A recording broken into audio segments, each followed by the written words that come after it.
Emakhosini bantwana bethongo, ngiyanibingelela kakhulu ukuzethoba.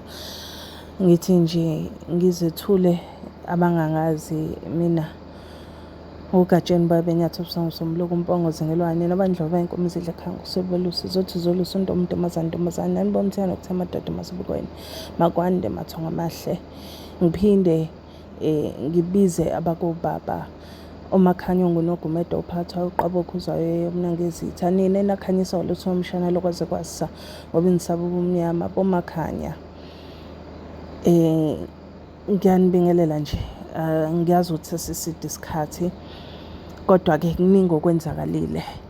Hhayi ngoba indlela yedlozi ayipheli, indlela yedlozi yinde, iyahlaba ibuye ibe yinhle, ibuye iqhakaze kube kuhle kube mhlophe, kodwa-ke ifika nokukhulu ubunzima, kodwa-ke sike siyigudle siyingcenge le ndlela. Hhayi bantwana bethongo, ngisazobuya nje impela ne-story time ngoba uhambo lwami ledlozi nezinto nje ezenzakalile kumina in the years I've been doing YouTube. Akukho engifike nginganicebisi ngayo, akukho engifike ngikufihle noma ngikugodle, ngixoxa konke, ngiyasikhipha sonke isifuba ukuze nani nizokwazi ukuthi nifunde nikhule and-understand ukuthi ukuvuma lolu hambo, ukuvuma le ndlela, ukuvuma abantu abadala, ukuvuma iy'thongo, ukuvuma idlozi, yabo, ukuthi kubheke kuza nani, yabo, yini mhlawumbe amabondo ongase ushayisane nawo noma yimaphi ama-experiences angase enzeke through my experiences. And ngiya-understand, ngiyaqonda kahle kahle ukuthi vele uhambo lwethu alifani, but ngingisho ukuthi labo nalabo uhambo lwami elizobathinta nezinto engidlule kuzona ekuzobathinta bakwazi ukuthi bacebiseke bakhule bazi ukuthi kwenzakalani.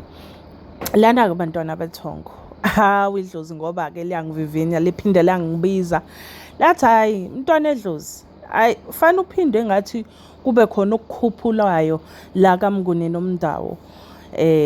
So ngiyakhuphula kodwa ngiyobuya nginichazela. Hhayi-ke ngisathi ngisakhuza okwami kwathi hhayi nangumshengu naye kunezakhe, kodwa-ke konke mase sesihlelile kahle sihlale phansi sikudikide. I'll share what he's comfortable with on his side, but okwami ngizokwethula. Makhosi.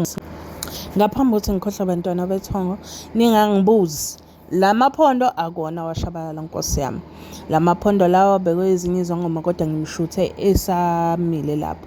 So ningangibuzi kodwa nakho la ngifuna ukuya khona, njengoba ngishilo kudala in my earlier videos ukuthi kuyaba khona isikhathi la fanele ukhuphule izinto ezithile or wenze izinto ezithile for isimo sakho ngoba isigaba sesiyavuma, uyabo, and sekuhlelile idlozi ukuthi fanele kuniswe kanjani.